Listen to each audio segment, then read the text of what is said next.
sans plus tarder, nous allons tourner nos regards dans les Saintes Écritures. Et je voudrais nous rappeler que le grand thème qui fait l'objet de nos réflexions cette année et qui va durer tous les jours de cette année, c'est bien sûr, avec Dieu, nous ferons des exploits. Et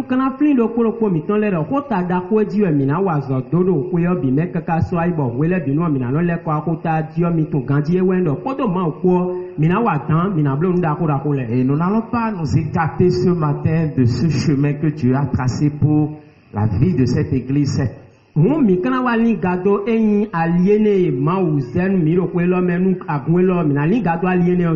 c'est une prophétie, moi je le crois, et si tu le crois, ça va s'accomplir dans la vie de chacun de nous au nom de Jésus.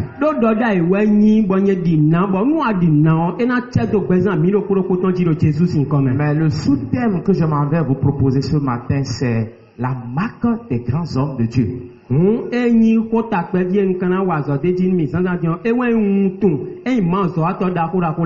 La marque des grands hommes de Dieu. Ce qui distingue les grands hommes de Dieu.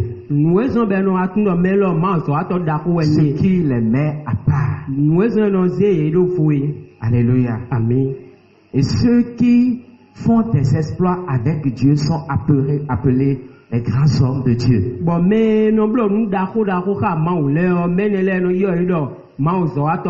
Ce sont des personnes distinguées. Ce sont des personnes que Dieu amène de l'ombre à la lumière. Ce sont des personnes au travers desquelles Dieu s'affiche publiquement. Et quand on voit leurs œuvres, on dit ce ne peut que Dieu qui travaille au travers de cette personne. Ça là, c'est extraordinaire. Et c'est ce que Dieu veut faire avec chacun de nous cette année. Réponds Amen. Amen. Amen. La marque des grands hommes de Dieu. Nous allons lire un peu dans les 16 Écritures. Nous allons lire dans le livre de Nombre. 14 versets 1 à 9. C'est un peu long, mais je voudrais demander votre indulgence. Suivez ces quelques versets que nous allons lire. Nous allons lire dans le livre de Nombre 14 versets 1 à 9. Nous allons sauter de là et lire les versets 21 à 22. Nous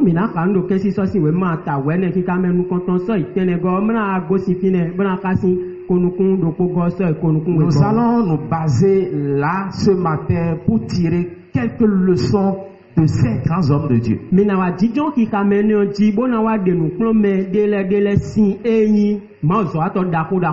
Donc, notez que là où nous voulons lire ce matin, alors va nous faire sortir certains grands hommes de Dieu. Et nous allons nous baser particulièrement sur un.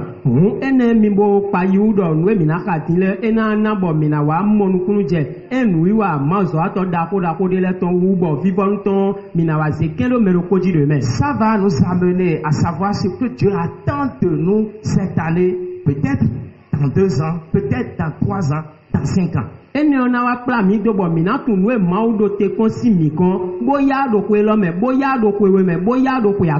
Parce qu'on dit qu'on devient connaisseur de la connaissance des autres. Et la Bible nous dit que ces choses sont passées sur ces personnes-là pour que nous puissions tirer de leçons.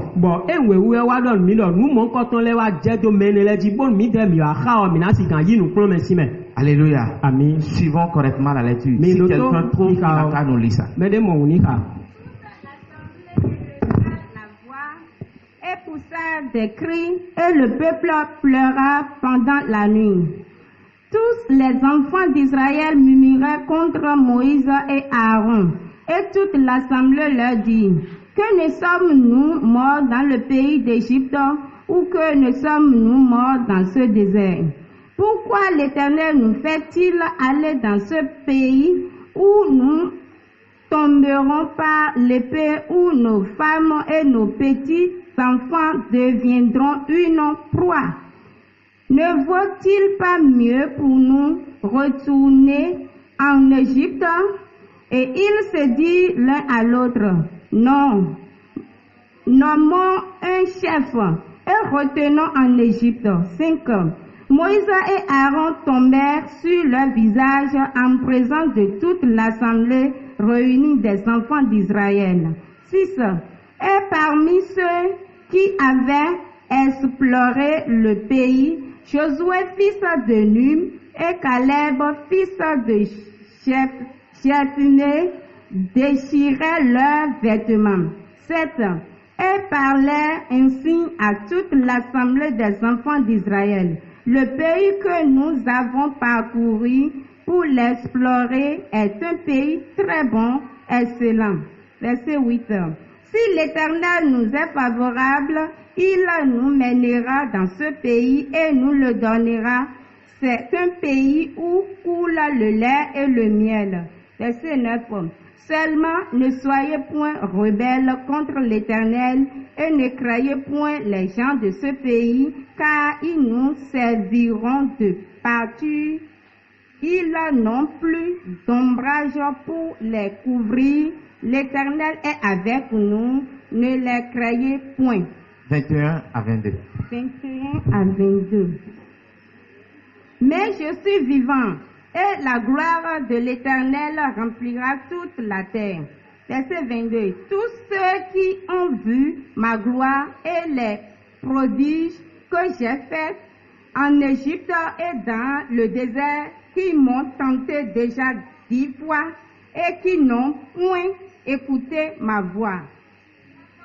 23. Tous ceux-là ne verront point le pays que j'ai juré à leur père de leur donner.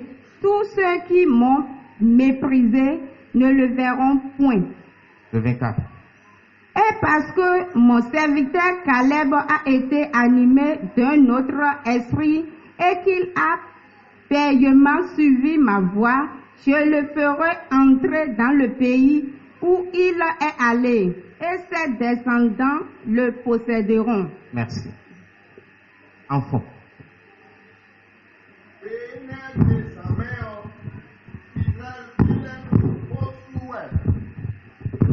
Bodo aviyawe, ye bido gbepo, bo jenu hrudodo Moise po aron po uji, bonodonu yedo, enyi mi ko kudo ejipuo, enyohu, abi, enyi mi gbobo kudo gbetoto me fio, enyohu, aniwu mawu mavo kakla mi kweto eneome, bo mina kudo awagbenu, bo asi mi ton lepo vi mi ton lepo na nyi me eduto, ji mi ton le si kanumo, mi leko yi ejipuo, enyonu mi huache, eneo, yeje, didonu yede jido, mini so gando podo minu, bo leko yi ejipu, Moïse podo alon pose mo, yehwe agbonu sudo, do Israel vile binukan,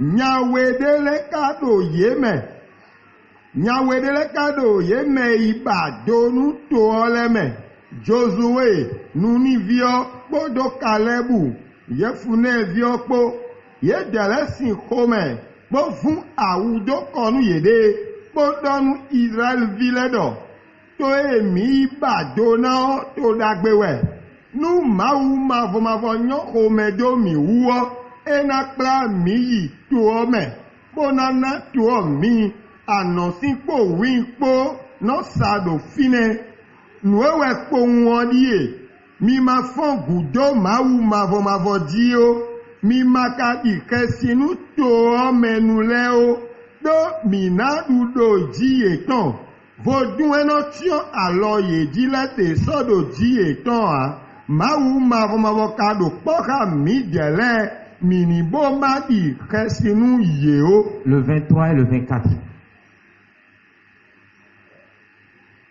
23-24. Dokpona mo toe ndo akpatonu togbo ye ton ledo nana yeoa ye me egbe wanu mi le de na mo toa amo Mais c'est toi qui Caleb aïdo komenu eye bon eno gbeji numi ene owo nakpa yi to eyi ba dona ome bonana to vitole amen. Amen. Amen. Je vais demander au frère Iris Began qui va prier pour la parole de Dieu.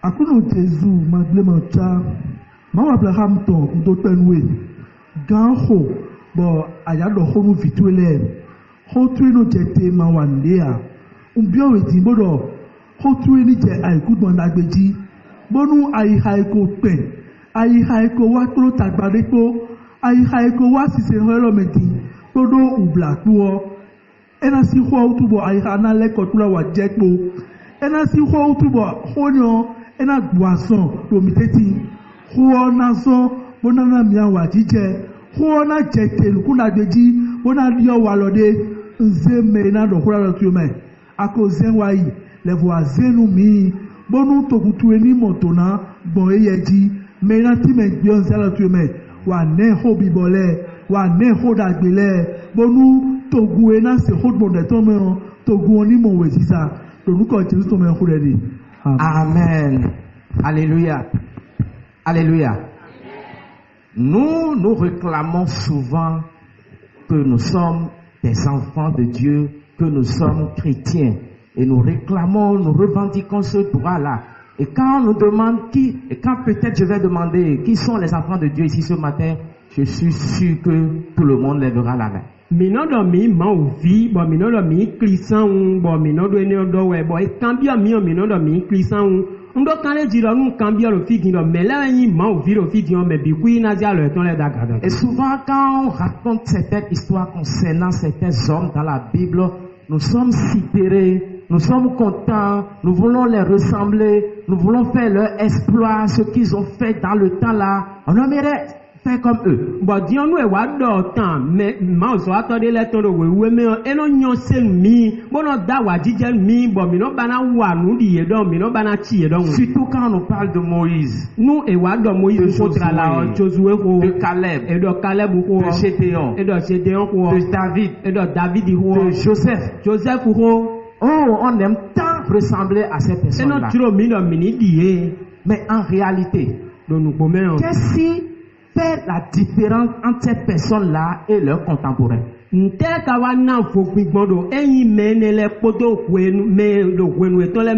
qui a été leur marque? Qu'est-ce qui les a mis au-dessus de la masse? Qu'est-ce qui les a distingués des autres?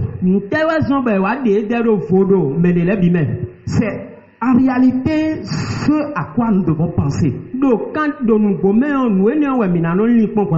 Ce qui amène certaines personnes à sortir du lot, à se mettre à part, devrait être notre réflexion de tous les jours.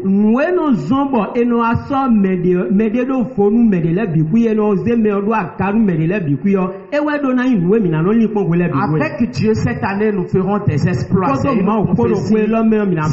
va s'accomplir. Et nous l'avons saisi au début de cette année. Mais la grande question de savoir, est-ce que tout le monde alors fera d'exploits avec Dieu cette année?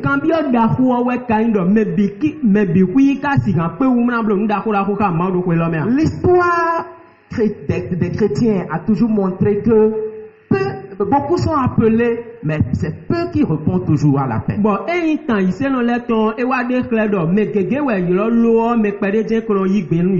L'histoire a toujours montré que il y a beaucoup au départ, mais c'est peu qui arrivent. Non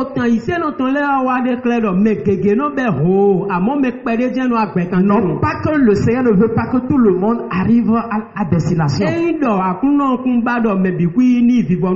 Mais on a souvent constaté que le zèle, ce qui a poussé les gens au départ à la fin ou bien vers la fin, alors ce zèle-là s'émousse. Ŋu mi no amɔ ɖɔ akpakpa eno sɔmele ɖo bibɛnu bɔ eno bɛ nuɔ kodo akpakpa kpo wɔbuɔbutɔn enye akpakpa mɔnkɔtɔn zozo mɔnkɔtɔn no alo titi ekpekpe ka tso nu ene vivɔnuɔ zozo no tibi. Donc je voudrais nous dire ce matin, si toi avoir cette année peu de personnes qui vont raconter les exploits que Dieu a effectués par eux, je voudrais que tu en fasses partie au nom de Jésus. Ŋu sansan diɔndiɔn aɖɔ nu mi ɖɔ nuɛndɔ gbɛtɔ kpɛɖe wɔ na nyi bɔ ko ne ko yɔna fɔ gbɛtɔ kpɛɖe ne lɛ na ɖɔ mi wa nu dako lɛ xa ma wɔ n ba ɖɔ kɔɛ de sɔ ani deme Nous ɖo Jésus si devons kɔmɛ. tout faire pour que quand des gens vont témoigner cette année, pour dire Dieu a fait ci dans ma vie, Dieu a fait ça, ou bien quand les gens vont constater que Dieu a fait de grandes choses dans la vie de certaines personnes cette année,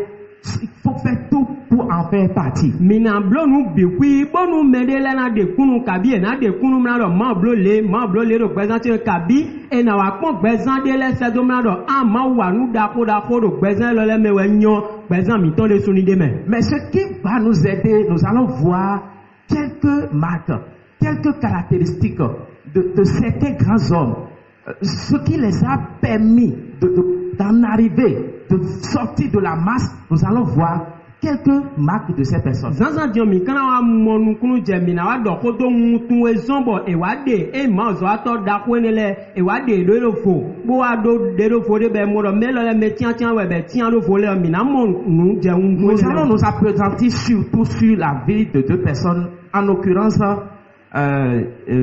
Josué et Caleb, mais particulièrement Caleb. Ŋu mina wa dzidzɔ eyi gbezan gbɛtɔ wetɔdzi do fiti mɛtra la mina dzidzɔ eyi gbezan Caleb tɔdzi. La lecture biblique que nous avons faite tout à l'heure nous relate l'histoire des enfants d'Israël à un moment donné de leur parcours vers la terre promise. Ŋu ene enue mi ka diɔ ewa xlẽ mi tan enyi Israelville tɔn bɔ ewa xlẽ mi dɔ ƒe ɖe nu wa ti do fi ne bɔ ye koe ŋgbe enyi akpagbe kun Qui gbawo vous dzi. souviennent que Dieu a dit à ce peuple-là qui était en captivité en Égypte qu'il a vu le cri, les pleurs, les douleurs que lui font souffrir alors leurs ennemis et il est descendu pour les délivrer. Ŋunu mi ka fli gandiɔ eye ma wa dɔ nu Israelville dɔ emi wa se uvɛ si akɔ etɔn uvɛ me gbɔdi ede kpekpe sa ede do Egypte mi a se akɔ agbe etɔn bɔn emi sɔ gbetadi bona tún kan ni ye. Et il a envoyé Moïse pour les délivrer. Bɔn ewa se Moïse do bɔ ena tún kan ni ye. Et ce qui fut fait, et qui vous souviennent que avant ça, beaucoup de choses se sont passées. Bɔn ma wa zan Moïse bo tún kan ni ye nu bɔn tso bo nu kan tuntun kana wa nu keke wa jɔ wɛ. Et là, nous sommes dans le livre de Nombre 13. Bɔn mi wa kan do enkesi sɔsi wɛ ma ta wɛ ne mɛ. Oui, dans le livre de Nombre 14, mais tout a commencé au niveau de Nombre 13. Amɔ nu lɛ bi kui wa bɛ do kesi Au sɔsi wɛ moment ma ta wa où tɔ Dieu mɛ. a demandé à Moïse d'envoyer certaines personnes explorer le pays qui les a promis, puisqu'ils étaient déjà à la porte de ce pays-là. Ŋu ene wa dze ƒe ɖe nu fi ne bɔ ma wa dɔ nu Moïse dɔ ni sɛmɛ de lɛ do to ye si akpagbe mi do yɔ ni sɛmɛ ne lɛ do toa mɛ bo nu ye ni kpɔn toa bo lɛ kɔ wa bo adɔ Une ni. personne par tribu. Et vous savez que Israël est composé de 12 tribus. Ŋu ewa dɔ yina sɔ mɛro yina tia mɛro kpolokpo do akɔta do kpolokpo mɛ bɔ mi ka tun dɔ enya akɔta Israël tɔn lɛ akɔta wewewɛ ko kple. Donc 12 personnes ont été désignées pour aller explorer. Ils sont allés comme des espions dans ce pays pour voir si réellement ce que Dieu leur a promis, c'est ça. Ŋu ene ye wa tia gbɛtɔ wewe ti do eze mɛro kpolokpo do akɔta lɛ mɛ bo asɛ do enya akpagbe kun gban dzi bɔn ye yi tɔn bo yi kpɔn eblobɔ mɛ de tun dɔ ye wa fi ne ame bɔn ye kpɔn de akpagbe kun gban ti gbɔn dɔ de ma wo dɔ gbɔn mɔdze gbɔn tɔn dzi. Et au bout de 40 jours, ils sont revenus. Bɔn do enya zan kan de te ti yɔ ye lɛ kɔ wa. Et ils ont fait le rapport à l'assemblée, à toute l'assemblée d'Israël. Bɔn ye wa do gbenu emɔ do tɔn nu enya kɔta Israël tɔn bi. Mais à la fin de leur rapport, il y a eu deux conclusions. Amɔ do vivɔ nu gbedi do etɔntɔn eyi nu tiatia wewɛ wa do fi ne. Sur les 12, il y a 10 qui ont dit que, effectivement, ce que Dieu leur a dit sur ce pays-là, c'est vraiment ça. C'est un pays où coule le lait et le miel. Do mɛ wewe lɛ mɛ e mɛ wo wa yi xɔ bo dɔ nugbo ebo de ma odogbo mo we ro jijegun ene bo to eme yibo ikun ayijibo wa to ene me o enya no si kodo wi po ero kikun ero fina Au nugbo point où ils ont ramené certains fruits en guise d'exemple. bo ye wa yi si sende le si to o me mana de blo de klena Et que Dieu ne s'est pas trompé. Donc. Dieu a vraiment tenu sa promesse et que ce pays-là, il fait bon vivre là-bas. do ma okundo nu vudo nu yewe o ma okundo ye blewe o de iton ye modo pe onyono do to o me ton nu Mais que c'est un pays où ceux qui habitent ce pays-là, c'est des hommes forts. bon e kale abdo so gbe ti bodo to de wa bo me de do to ene me ton le o pe to hon no le Il kele y a des Étiens, des Amoréens. amore le ro Il y fina en a il y a les enfants d'Anak, des géants là-bas. enyi gbe to asuka isa fo le ro fina fi anak ton le ro ton Et que quand ils voyaient ces personnes-là, ils voyaient que bon, devant eux, ils sont comme des sauterelles, des fourmis. bo de tele wa mo enyi me ne le ro ton ye wa do do enyi me da ko ne le te mi ati azise don do nu ko ton bo ti bo sacré don Et ils imaginent déjà que même eux-mêmes là, en les voyant là, ils sont comme des fourmis devant eux. ohun ene ye de so e wa do ni do de wa ni pon de sa vo gbogbo pon ero ti ero an do menele sinu kan emi ti azise pe bi do emi kun sonde do enu kun Comme conclusion, retournons en Égypte. hun bona do ho do kleme ko won nu nu plan me mi me wo lo le ton na don mi po do mi le ko Egypte gbogbe ho Parce qu'ils ne sont pas capables d'affronter ces personnes-là. do mi wa pon mi de mi asi ton wa menele bo du eji ya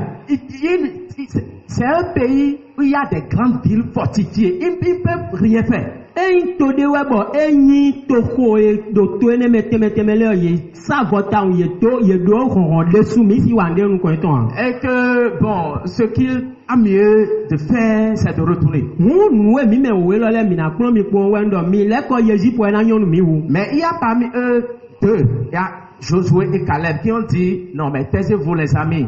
Si Dieu nous a promis ce pays-là, c'est qu'il est avec nous et il va nous aider. D'ailleurs, Dieu a enlevé même la protection, ceux qui les protègent là. Dieu a déjà enlevé ça. Et nous allons gagner. C'est possible de posséder ce pays. mu me we ka wa do fine Josué ko Caleb ko bo edo nu ma o to apagbe fun gba ne ton mi yon edo yin we do ma ko na mi ne hu mi ni ma so di question mi na dudo e ji bona yi to si e si do ntewu nu e no tun lo e ji bo e tre mo do no tun lo mi je nfo tun e ton le o ma ko yi hon zon asi ton bo e so no tun lo e ji À partir de chapitre 14, on nous a dit toute la nuit. Alors les enfants d'Israël ont pleuré et ont dit, oh, Moïse et Aaron nous ont amenés jusqu'ici pour nous faire mourir dans le pour que nous puissions tomber sous les armes de ces ennemis-là. bodo kika do ta wene me e wa don mi do en Israel vile ye wa do san me ye wa ja vi ya ji bodo Moïse podo Aaron po ye pla mi wa je fie lo di bona jo mi do po mbo menele na so mi so ku ye ya ko Et au petit matin, ils ont dit, bon, comme eux, ils s'obstinent à aller dans ce pays, ce qu'on va faire, on va choisir notre chef. hu ene dion de ye do ene bo ya ki ton kaka ba yi hon san san tian ye do eyon di de so gbeta mi me wenele mi so gbeta lo mi de mi na yi to me to mi de mi na so gan de bodo mi Ce nu qu'on va faire, ils ne seront plus notre chef. Le chef qui sera d'accord avec nous pour nous ramener en Égypte, on va choisir ce chef-là. hu ene ye so na ganu mi ya di de ma dan se ho do mi de ye so na ganu mi ya kan de na yi gbe bo na pla mi bo mi na le ko so Egypte si to me o kan ne mi na zetin Et quand les autres déchiraient leurs vêtements pour dire ne faites pas ça, ils ont dit, et si vous ne vous taisez pas, on va vous lapider. bo de ye me wu e Josué ko kale ko wa vuan wu e ton bro gbede mi kuna bro mo wo ye wa do ni ye do nu mi ma na bo ro fi ne dia mi na da wa do mi bo kun mi Alléluia. amen Alléluia. amen Voilà un peuple à qui Dieu a donné une vision. e di e to gun de die bo ma wu na ye mi mo tro lo C'est d'aller dans un pays où coule le lait et le miel parce que là où ils étaient, c'était la souffrance. do nu mi mo ne o e wa na ye bo nu mi mo we ndo ye na yi apagbe kun gbanji fie anosi ko do wi poro kunkun de we do fi de da yo u ve su poro fi Et c'était clair dans leur tête. bo ye de su tun kan ji do mo e ma u do Et Dieu avant de les délivrer, a fait beaucoup de prodiges. Bon, tchobon ma on a tout quand yesi Égypte si en l'homme et wan diou keke boy mo. Tout cela dans le but de leur montrer que c'est lui le Dieu puissant à qui rien ne peut résister. Ma ou doit ne la bi déclare ye bon nous yena si gan fo mona tout le ma ou do ku la bi bon nous de beaucoup Nous pouvons parler des 10 plaies déjà qui se sont produits en Égypte. Mingo mina do kodo eyin apawo de wa bodo de si bawe wa jesi pour woji. Nous pouvons parler de la mer rouge que Dieu a divisée en deux pour leur permettre de marcher à sec et de traverser. Mingo mina do kodo ku vovo e ma wa mado we bon na bo ye gbon ku ote ti anji. Et beaucoup d'autres miracles, beaucoup de prodiges. Nous ti ou dako de voler nous ko Et ton. arrivé à la porte, à quelques pas de ce pays où eux-mêmes, ils sont allés toucher du bout du doigt pour voir, non, c'est vrai ce que Dieu dit. Ce pays-là, c'est vraiment un pays où il fait bon vivre. Ils sont maintenant découragés. Ils veulent se retourner. Routine wa kaka bo se ovele kaka bo ado kene dimbo na bio to me be etrese me de le do do teti bo yi to me ton bo mo do apagbe ku gban nenu bobo enyo ganji do ton e wa mo do tiyan de mi ku si yi o.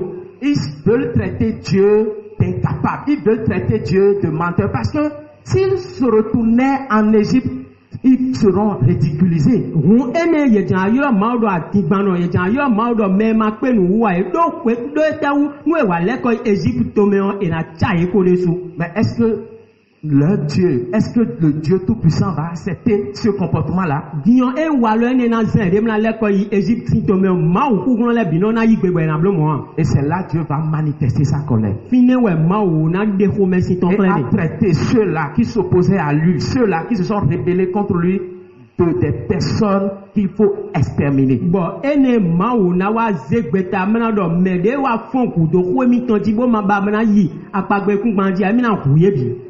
Il était prêt. Mais nous voyons que Moïse a plaidé le pardon pour ce peuple. Alléluia. Moïse Alléluia. Amen. Donc nous voyons là que il y a une partie, sinon la grande partie des enfants d'Israël qui étaient prêts à retourner en Égypte.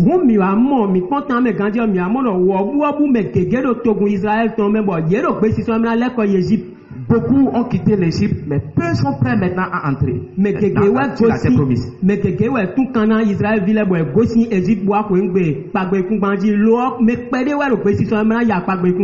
tout ce lot, il y a deux qui ont tenu fort et qui ont dit, nous sommes capables. Au moment, les autres disaient, on n'est pas capable.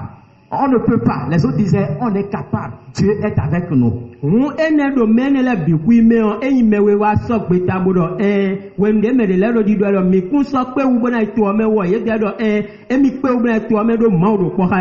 Alléluia. Amen. Et qu'est-ce qui a donné la force à ceux-là de tenir tête contre toute une masse, de garder la voix de Dieu, de garder la vision, de maintenir le cap?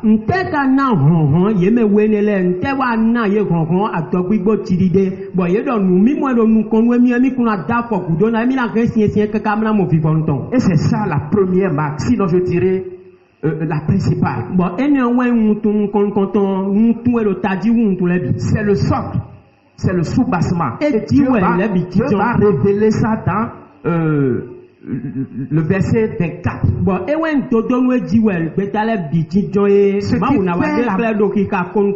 Ce qui distingue les grands hommes de Dieu. Ce dont nous avons besoin pour pouvoir nous démarquer de la masse. Ce dont nous avons besoin pour aller jusqu'au bout. Nombre 14, verset 24. Lisons.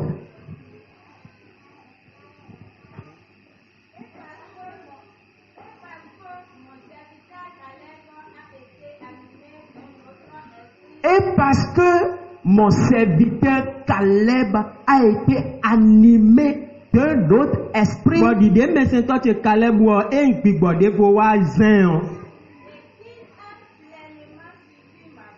et qu'il a pleinement suivi ma voix,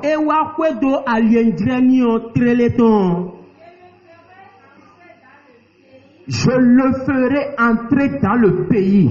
Na wakple bio to emple da be yome. Où il est allé, oui. Et ses descendants le posséderont. Ba Merci. si me kun kan Caleb ton de suna wa yito ene di kududu do. Caleb a été animé d'un autre esprit. E Caleb boy do pigbo de vo wa zen. Et il a suivi pleinement ma voix. Boy wa kwe do alitrele de ma use do. Comme récompense, Ajole ka gosi me. au moment où les autres vont périr dans le désert, Wenu de medele na do vivasu do lo. lui, il ira dans le pays qu'il a déjà visité. E ye ena wa yito de ko iba choro da yome. Et ce n'est pas fini. Boy e ko fu ame. Même sa descendance, sa progéniture. Mais na wa gosi ye me titi kun kan me ton de na je ku do le bi ku Il ina le bi ko a ene été ti ku. animé d'un autre esprit. E wa go ko do gbigbo de vo po. Quel est cet esprit-là, s'il vous plaît, Gbigbo de ten gbigbo ene o. qui a animé Caleb et il a suivi pleinement la voie de Dieu? Gbigbo ene o de wa bio Caleb me. Bo e wa nu di de ma o do gon tro lo ton yi. C'est quoi cet esprit-là, s'il vous plaît? Gbigbo de ten gbigbo ene o, gbigbo de tewe. Les amis, c'est quoi cet esprit-là? Gbigbo de tewe. C'est le Saint-Esprit. Alléluia. C'est mi mewe. C'est le Saint-Esprit. Gbigbo wi wewe. Quand le Saint-Esprit nous anime, Wenu ye si mi me wa lo mi pla do we o. nous ne nous retournons pas. Mi no le ko a. Nous gardons le cap. Mi no sienli. La vision est claire dans notre tête. Nu mi mo no do tro lo do tami to me. Et Dieu nous dit dans sa parole que nous n'avons pas reçu un esprit de timidité, mais un esprit de force. Bo e iwe we wa do nu mi do mi kun do gbigbo e no bla o mo no wa nu pete o lo mi do gbigbo e no wa npo gon ko le. Les hommes disaient, on n'est pas capable, on ne pourra pas, c'est impossible. Medele Animé du Saint-Esprit, alors Caleb disait, nous pouvons. Ils sont sans protecteur maintenant. On va les gagner. medele ro di do do fie jejo mi de mi so si pe wa me mi so do ron so ye a lo di de Caleb wa go ko do gbigbo. L'Esprit de Dieu nous amène à faire des choses extraordinaires. L'Esprit de Dieu nous rend capables là où nous ne sommes pas capables. Là où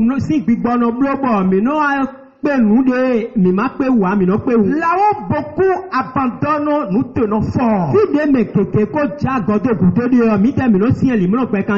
où les autres ont peur, nous sommes inébranlables. Là où les autres sont sans résultat, nous avons beaucoup de résultats. Et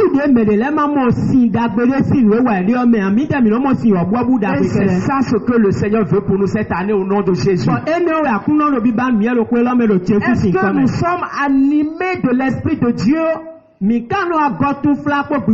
Parce qu'ici il est dit, Caleb a été animé d'un autre esprit. Au moment où les autres sont animés d'un esprit qui est contraire de l'esprit qui a animé Caleb ici. Nous le fiela et we wa do mi lo Caleb wa gbo ko do gbigbo de boko we ne nu de medele e ro gbigbo e kun san itu o me le menele wa gbo ko do gbigbo e gbo fonu gbigbo de gbo Caleb wo ko. Caleb lui est animé de l'esprit de Dieu. Caleb wa gbo ko do gbigbo ma ton. Lorsque nous avons l'esprit de Dieu, c'est Dieu lui-même, Dieu invisible qui est en nous. Nous ene hwelo mi agbo ko do gbigbo ma ton ko gbigbo ma ton mi pla do we ma we mo monu il nous communique sa pensée. Il est dit que c'est un esprit de sagesse. Il nous amène à faire la part des choses.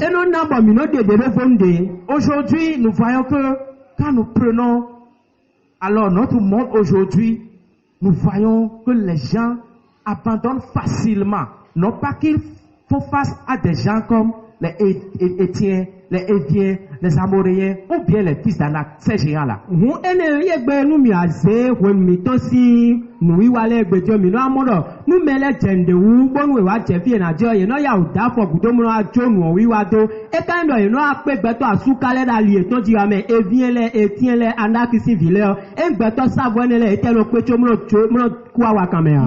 Nos patriarches, ceux-là qui ont eu le saut, ceux-là qui nous ont dévancés, ont affronté des adversaires souvent plus redoutable que ce que nous racontons Hu aujourd'hui. ene eyi tɔgbo mitɔ emi mɔbɔ yɛ wa nu daxodaxo bo ɖoɖu ɖe dzi daxodaxo lɛ o mɛ de wa kpe bɔ yi sɔta ye bɔ yi fún àwọn aka yi kaka bo ɖu ɖe dzi bɔ yi kɔ etɔn wa tɔn bɔ yi nu daxo lɛ o mɛ mɔ mi dɛ mi de gbe lɛ trɛ savɔ bo siɛ sɔ mɛ ne lɛ lɔ wa. Nous pouvons prendre l'exemple de David. Il a affronté Goliath au moment où, pendant plusieurs jours, toute une armée était sans force, était désarmée, malgré qu'ils avaient des armes en main, ne pouvaient pas affronter ce Goliath. David a dit, moi, j'irai. Eyi axɔsu David miwa mɔbɔ ewa tɔn hɔn eyi Goliath bo ɖu ɖo titɔn wenenu eyi ahɔn kpa daxo le bikui ɖo te ahɔn kpa daxo ne ɖo te kpɔdo ahɔn lianu tɛmɛtɛmɛ daxo esiɛ kpo sekpe sɔmɔ lɛ kpo bɔn ema kpe wu lo ɖu ɖo Goliath dzia eyi David dɔ emina ɖu ɖo Goliath dzi. Parce que il a été ouin et c'est après ça il est allé sur le front et il a vu l'armée. Ceux-là qu'on a entraîné pendant des années ne pouvaient pas broncher devant cet homme-là. Wudo ewa doa mi tanu David wutu bɛ wa ti te bolo diɛ mina ya ahɔn gbɛnu bɔn mɛ de kalo ahɔn kunfun kplɔ wɛsi fue nabide diɛ lɛ yedo fi ne bɔ eka mo lɛ mi kun sɔsi pe wu bena du do Goliath dzi o. Aujourd'hui, parfois, je dirais, nous ne sommes pas face à Goliath ou face à la mort. Egbeti ɔnu adɔ wele lɛ nu mi kɔnɔ do Goliath sinu kɔn mi kɔnɔ do ku sinu kɔn. Et nous abandonnons facilement. Bɔn mi kanu atso bito Et au kɔn. même moment, nous disons que nous sommes remplis du Saint-Esprit, nous avons l'Esprit de Dieu. Bɔn wele nu mi kɔnɔ mi kɔ kpodo yɛ sisɛ mɛ kpɔ gbogbo ma tɔn mi kpla do yɛ. Pour les jeunes, quand je prends les jeunes, pour certains jeunes, c'est le chômage. Bɔn nu ewase nu wa dɔ kodo jɔnjɔda lɛ wɔ nu jɔnjɔda lɛ azɔmamɔ wɛ. Certains jeunes. Jɔnjɔda de lɛ. Et ils voient que c'est difficile, que c'est autant de leurs parents qui avaient beaucoup à faire, mais qu'aujourd'hui, bon, c'est fini, il n'y a plus de travail. Bon, non, mon devait ou des soudo, bon, on donne nous des dors, méditer, ton les mèches, ton les grenouilles, à son code de caca, ben, on voit, son caca, à mon comiton, nous disons, Oui, avec CP, on pouvait déjà trouver du travail, mais CP d'ailleurs, avec plus, il n'y a plus de travail. Bon, tiens, mi cado bac, bon, nous pouvons dire, quoi, que ben, comme ça. Ils abandonnent. Bon, you know, quoi, quand même, le ou bien pour certaines personnes, ou bien certains jeunes, c'est peut-être le célibat. Nous, mais oui, des volets, ils se disent, bon, ils abandonnent parce que, bon, il n'y a plus de garçons, peut-être il n'y a plus de filles. Bon,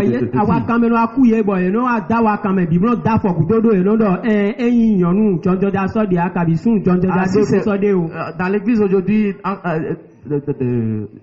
dans le rang des chrétiens aujourd'hui, si c'est pour trouver un bon jeune ou bien une bonne jeune fille, il n'y en a plus. Et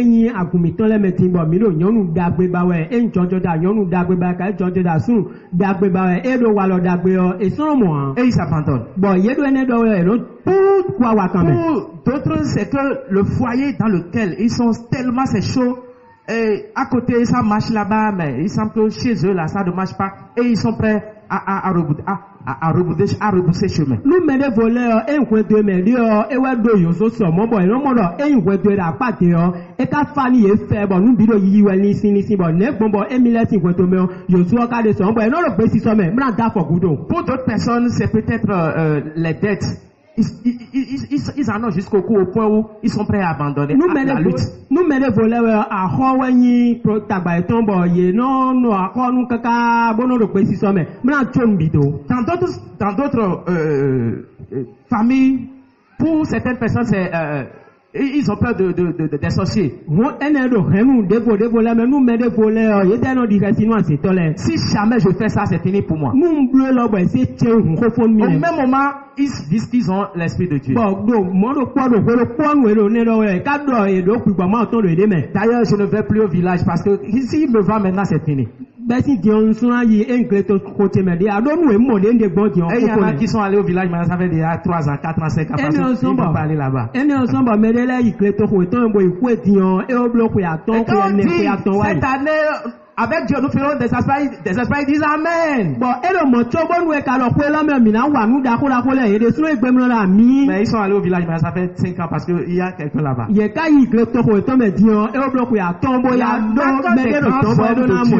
La marque des grands hommes de Dieu. L'esprit que nous avons reçu, c'est un esprit de force. Qu'est-ce qui nous intimide tant? Nteno wa doke si mi somo. Qu'est-ce qui nous cause tant de soucis? Nteno na mi ko somo. Au point où on se dit il n'y a plus de solution. Bon, eno adon mede do sinde so dia. Je ne suis plus capable. Nso si pe wa. Je ne peux pas. Npe wa.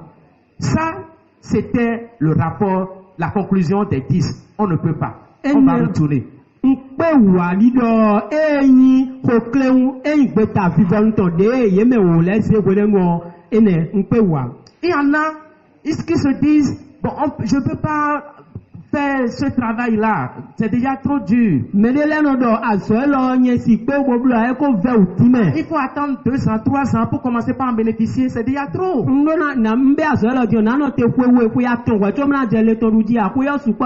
peut pas commencer par gagner dans 1 semaine, dans 2 semaines.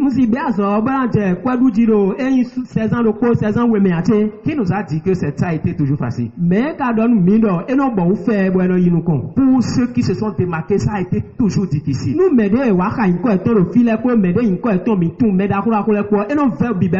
a qui veulent gagner sans combattre. Et il y en a qui ne veulent même pas affronter des défis. Non,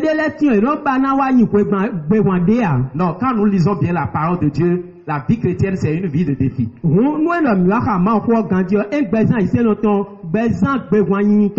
allez voir, il quitte dans ça, il tombe dans ça. Ils affrontent l'obstacle là et déjà un autre obstacle les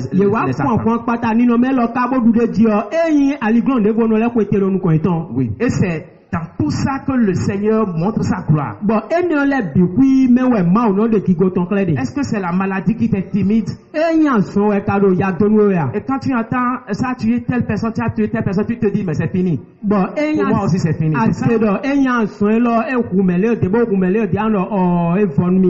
Non.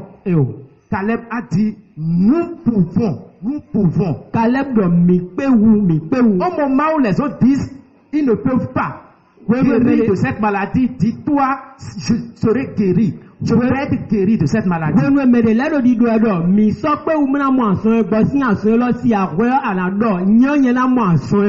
où les autres disent ça tuer telle personne, il faut te dire moi ça ne me tuera pas. Au moment où les autres disent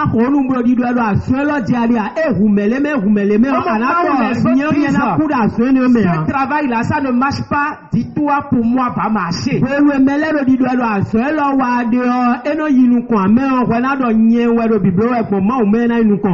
Parce que pour toi est différent. Amen. Nous allons lire ce dernier verset pour finir. Lisons dans le livre de Josué 14, versets 10 et 11.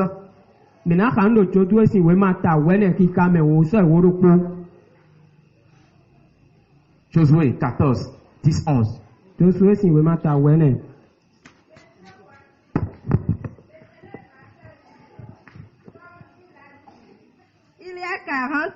y a 45 ans que l'Éternel parlait ainsi à Moïse. Il y a 45 ans que l'Éternel parlait ainsi à Moïse.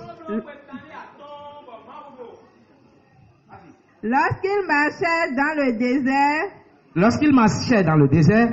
Et maintenant voici.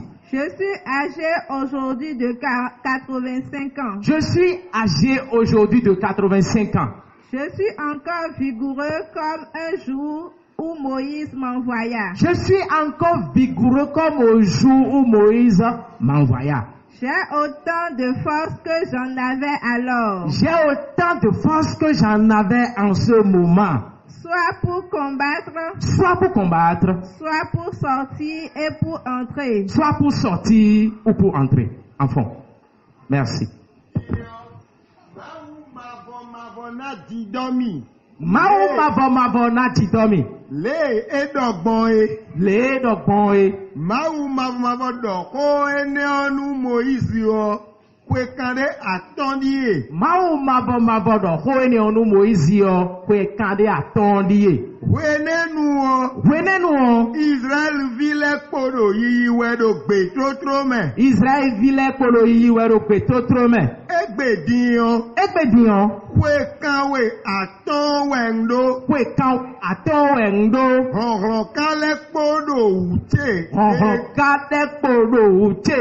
Gbegbe Moïse semi do medon. Gbegbe Moïse sẹ́ mi tó ọmọ ẹ̀dọ̀.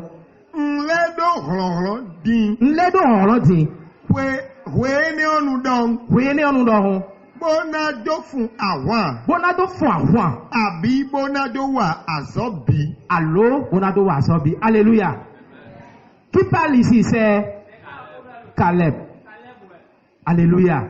À 85 ans, cet homme dit qu'il est encore vigoureux et doit combattre. Edokwe kanwe atoncho nyanyodo. On le kodo mi wa mi gramina fwa wan. Et il y a 45 ans, il y a un défi qui s'était présenté à lui et il a combattu. Edokwe kande atombo engbe wan awan tomede wa wa nu kontombo e fwa wan. Et 45 ans après, voilà, cet homme dit qu'il est encore debout pour combattre. Bon, eyikwe kande atongu do nyelo le ro dido edo emi podo la mesien go sila do 85 ans et il continue de dire qu'il est prêt pour combattre. Edokwe kanwe atombo do mi le lo pesiso me bodo hon bo gramina le fwa wan. Quel âge as-tu ici ce matin? We na bi ekwe ka do lo fi sansanti. Tu as déjà abandonné ou bien tu es toujours prêt pour continuer le combat? Akojonu bitowe akabi alebo poro pesiso me na pe kan do awan funfun Il nu. y en a déjà à 40 ans, ils se disent, bon, je suis déjà marié. Toi-même, tu vois que je ne peux plus rien, non? Medele ti on kwe kande we no do ko mo do amo ni no amo kwe ndo e so si pe nde wu mo À do. 50 ans, ils se disent, bon, toi-même, tu vois que j'ai besoin d'être maintenant, non? Amo ye e de su no do amo mi di ndo wu do alogo ton ti e. Oui, il faut m'aider. Kwa lo mi. Je suis déjà vieux. Ngopo 40 ans, je suis vieux. kwe kande on ko ko me. 50 ans, Kande o 70 ans. kande gban. Alléluia. Amen. Mais à 85 ans, cet homme dit, je suis encore debout pour combattre. Edo mo chuo nya lo ro kwe kanwe aton bodo emi le ro pesiso me na fun wan. Alors, quelle raison as-tu maintenant pour dire que tu ne peux pas? Tiyan kwe jijo de tewo kwe kado tin mo na kwe jijo kwe de do nso si pe wa. Est-ce qu'il y a un projet que tu te dis, bon, je suis déjà vieux, je ne peux plus? Eyin titomede ka debo asorote bogun ana wa nabo akawa do nko po tin bon so si ton titomene nu kon han. À 85 ans, Caleb dit, je suis encore vigoureux pour combattre. Kalebu do kwe kanwe aton tu edo hon poro wiye bon na le fun wan. Et effectivement, la partie qu'on lui a donnée, il a mis des stratégies en place et il a chassé tous ceux qui sont sur son territoire. Bonu bo eyan pa kwe de ma una ye be yan ekun gban jibo yi yo e wa so nwle wi le lo te so ti to me le lo te bo yan kento edo wa ekun gban jo eyan ye bi sin Si fi. à 85 ans, un homme que nous voyons ici, qui est dans la Bible que nous croyons, se dit qu'il est encore capable de combattre, alors toi, jeune et moi, qui avons peut-être 30 ans, 25 ans, 40 ans, nous n'avons pas raison de dire je ne peux plus. Mwendo nya lo Kalebu de ro fi bo mi pon tanton diyan edo kwe kanwe aton cho bo le do mi gan mi na fun àwọn gbo bo le gbe kan do àwọn funfun nu we me jo ye jonjo ja bo ro kwe pan kwe ko aton kwe afoton ne we na do mi kun so do hon bo na fun àwọn ogbon. Tu es cet homme-là que Dieu a suscité dans ta famille et tu dois porter, tu dois relever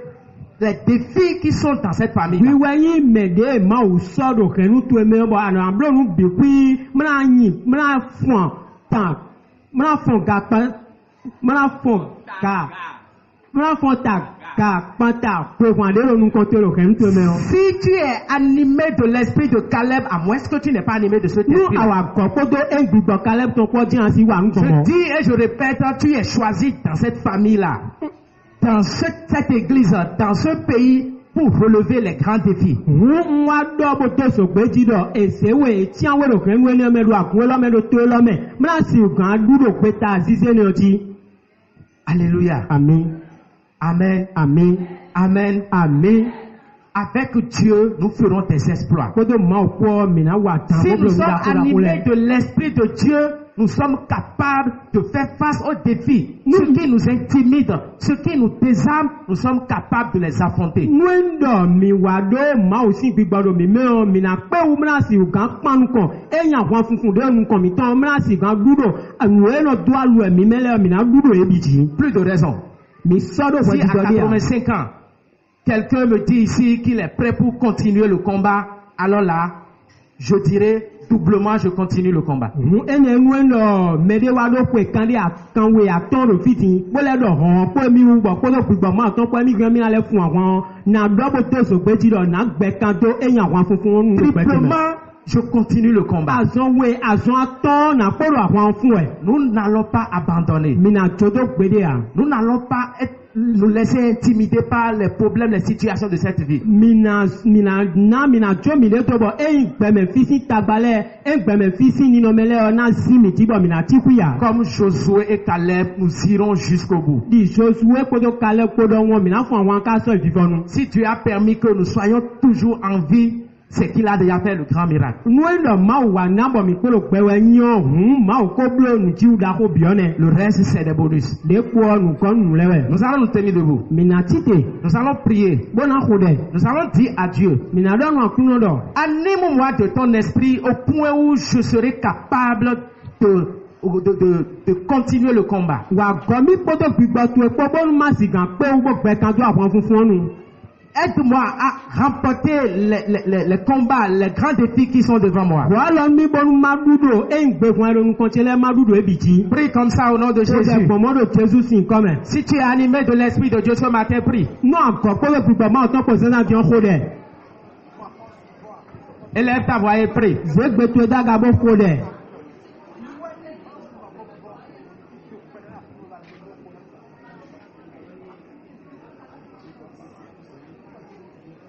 C'est la masse qui t'intimide, c'est ceux qui sont autour de toi qui t'intimident. mɛ de do kpɔka we mɛ wa bɔ do kpɔka lɛ yete nɔ do xɛsi we ya. En voyant le homme, tu te dis, bon, je ne peux plus. nù àwa mɔ ye do kpɔlɛ lɛ anɔ dɔ enyɔ nye sɔ pe wa. C'est pas parce qu'ils sont nombreux que la vérité est de leur côté. eyi dɔ yesu kpɔwɛ sɔbɔ de dɔ edi ɔwɛ nuko wa. C'est pas parce qu'ils sont nombreux qui font la volonté de Dieu. eyi dɔ de yesu kpɔ huwe ɔwɛ sɔbɔ ye dɛwɛ do tso ma o tɔn blo ya. L'esprit de Dieu nous anime. gbigbɔ ma o tɔn nɔ gɔ mi tun fila. L'esprit de Dieu doit nous distinguer d'eux.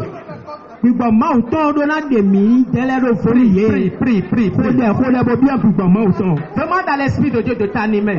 biɔ dɔ e gbigbɔ ma o tɔn ni gɔ mi bɔ C'est fɛlɛ mi to. l'esprit de force. yɛsi se mi mɛ hɔnhɔn nɔ C'est wɛ. l'esprit qui renverse les forteresses. gbigbɔ yɛ nɔ fili fɔ sakpɛlɛ ko yɛ wɛ. C'est Dieu invisible en nous. mawu enukuma la mɔa do mi mɛ wɛ. Il nous trace les chemins. enɔ se ali la nu mi. Il fait en sorte que la vision que nous avons de notre vie est claire. enɔ nabɔ enu mi mɔ do gbɛzã mi tɔn diɔ mi nɔ mɔnu kó jawo kele tɔn. Prie. ko dɛ.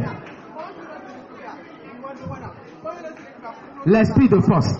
gbigbɔ hɔnhɔn nɔ. L'esprit de sagesse. gbigbɔ nuyɛ tɔn. L'esprit qui nous conduit à remporter de grandes victoires. gbigbɔ enɔ kple ami do bɔ mi nɔ du de dzi da ko lɛ. L'esprit qui nous amène à avoir de grands résultats. gbigbɔ enɔ kple ami do bɔ mi nɔ mɔ si kɔ da ko lɛ. L'esprit qui nous amène à rester debout là où les autres sont à terre. gbigbɔ enɔ kple ami do bɔ ko lɛ mɛlɛ bi dza ikpɛrɛ dɛ mi nɔ ko te. L'esprit qui nous amène à continuer là où les autres ont abandonné. gbigbɔ enɔ kple ami do bɔ mi nɔ ko lɛ yiyi wɛ ko lɛ mɛlɛ bi o fɔ asɔ ko yin gbe. L'esprit qui nous amène à garder le cap pendant que les autres rebroussent chemin. gbigbɔ enɔ kple ami do bɔ mi nɔ siɛ li dɔ ninɔ mɛlɛ si ŋkɔ ko lɛ mɛlɛ lɛ kɔ ye. Sois animé de cet esprit-là. eyi mawu si gbigbɔ enɔ ni gɔwɛ. L'esprit de Dieu. gbigbɔ mawu tɔn. Prie. ko dɛ bɔ biɛ gbigbɔ mɔ kɔtɔ ni kpla we to. Nous avons prié au nom de Jésus. ni ko dɛ do Jésus si kɔmɛ. Nous allons faire cette dernière prière. mina ko dɛ kudo tɛ lɔ. À 85 ans, Caleb dit, je suis vigoureux pour continuer le combat. Caleb do ko kan we atɔn tso edɔ hɔn lɛ kpɔdɔ mi wɛ mi gɛ mi na kpɛ kan to ahɔn funfun nu. Dis à Dieu, je suis capable de continuer le combat. dɔnku maawu dɔ nkpɛwu bena kpɛ kan to ahɔn funfun nu. Si à 85 ans, quelqu'un dit qu'il est capable de continuer, je le suis aussi. nu mɛde wa do ko kan we atɔn tso dɔ mi kpɛwu bena kpɛ kan tɛ nu ɔnyɛlɛ sun kpɛwu. Prie comme ça au nom de o Jésus. dɛ gbɔmɔ do Jésus si kɔmɛ. Dis à Dieu, je n'abandonne pas. dɔnku maawu dɔ akunɔ na tsoto amɛ. Je ne vais pas abandonner. na tsoto gbɛdɛ dza ya. Quel que soit le défi, debu de na siɛ kɔn ye. je continue. na gbɛ kan tɛ nu. Je continue la course. na gbɛ kan tɛ wezɔn nu. Prie. o dɛ gbɔmɔ. Ce n'est pas encore la fin. eko yi vivɔ nukuene yan. Ce n'est pas encore la fin. o fɔ nu do fine yan. Ce n'est pas encore la fin. awo fɔ do fine yan.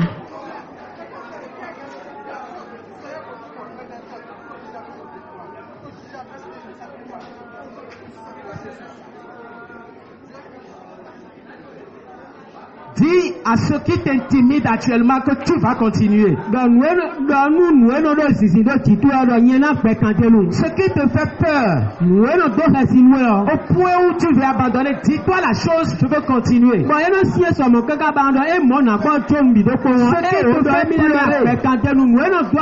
Ce qui te fait pleurer, dis à la chose que tu vas continuer le combat. Dis-lui que la victoire est pour toi.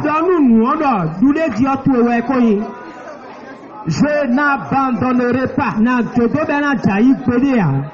Je n'abandonne pas et je n'abandonnerai pas.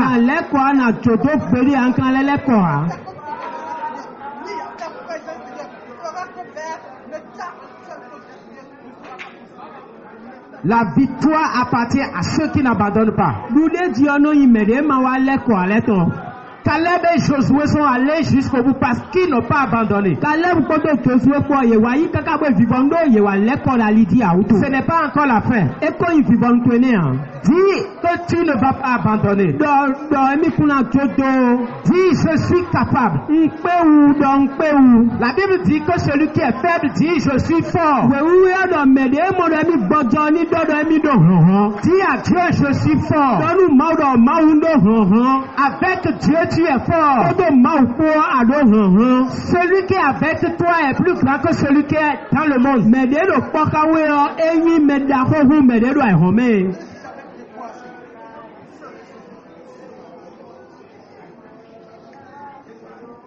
Nous avons prié au nom de Jésus. Nous avons prié au nom de Jésus.